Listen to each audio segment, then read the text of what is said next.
Je souhaite vous présenter notre pratique dans toute son intégralité. Donc, elle fait partie des pratiques internes de Wudang. Notre pratique s'appelle les labyrinthes de la joie ou Mitsungi Pai. Et c'est un savoir-faire taoïste, un processus qui nous amène à la source de nos ressources profondes. Là où on se trouve dans un état de grande disponibilité sans effort.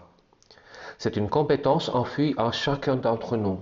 Il suffit de quelques séances pour réactiver cette capacité et accéder à cet état de plein potentiel qui est représenté par le mot joie dans le titre. À partir de là, on peut explorer une pratique qui corresponde vraiment à notre individualité en prenant en compte les changements qui nous traversent à chaque moment, chaque jour. D'où vient le mot de labyrinthe dans le titre Les labyrinthes de la joie. Nous pouvons accéder à cet état de plein potentiel par différentes disciplines, chacune étant une porte à franchir en fonction de notre tonus de moment. La porte de la méditation, si nous ressentons le besoin de fraîcheur, d'un regard nouveau ou d'un contact direct avec la réalité, sans passer par l'analyse mentale. La porte du Qigong, lorsque nous avons besoin de prendre des forces ou de suivre ce qui émerge en nous. La porte du Tai Chi, quand nous recherchons la cohérence ou quand nous avons besoin de sentir la plénitude du mouvement en nous et devenir unitaire. La porte du Wing Chun, qui est l'art martial du printemps radieux, au moment où nous avons envie de jouer et on ressent le besoin d'une spontanéité ou de développer cette spontanéité. La porte du Tie Bu Shan, connue sous le nom de la chemise de fer, lorsque nous avons besoin d'aller à l'essentiel, où nous cherchons à renforcer notre corps et notre esprit. Toutes ces disciplines s'adaptent en temps réel à notre état du moment comme des vases communicantes. Par exemple, si je commence par une méditation mais j'ai envie de jouer, à un moment donné, mon envie de jeu va se fondre dans la méditation. Là où la méditation va se transformer en jeu. Dans ce processus, chaque porte nous aide à mieux écouter, à mieux ressentir et à être plus réactif.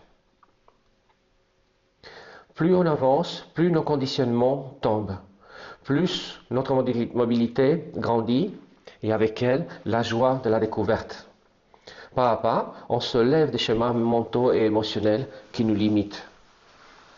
La méditation Kunchen nous met en contact direct avec la réalité et éveille tous nos sens en même temps. Dans cet état d'observation totale, une grande vitalité se manifeste. Cette pratique rare nous aide à retrouver notre équilibre originel.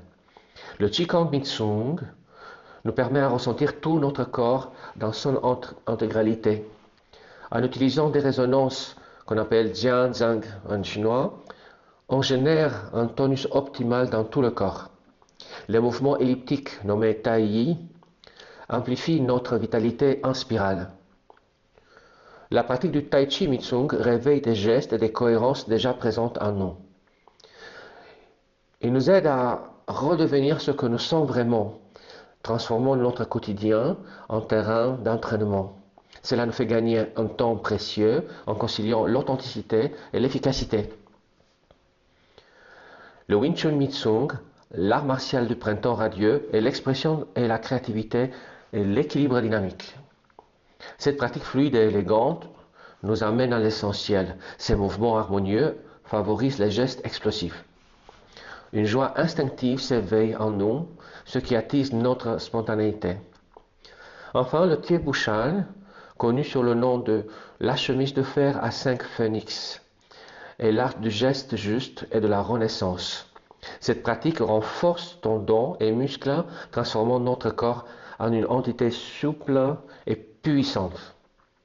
Accéder à une telle pratique est une chance inestimable pour ceux qui cherchent à allier force, souplesse et précision.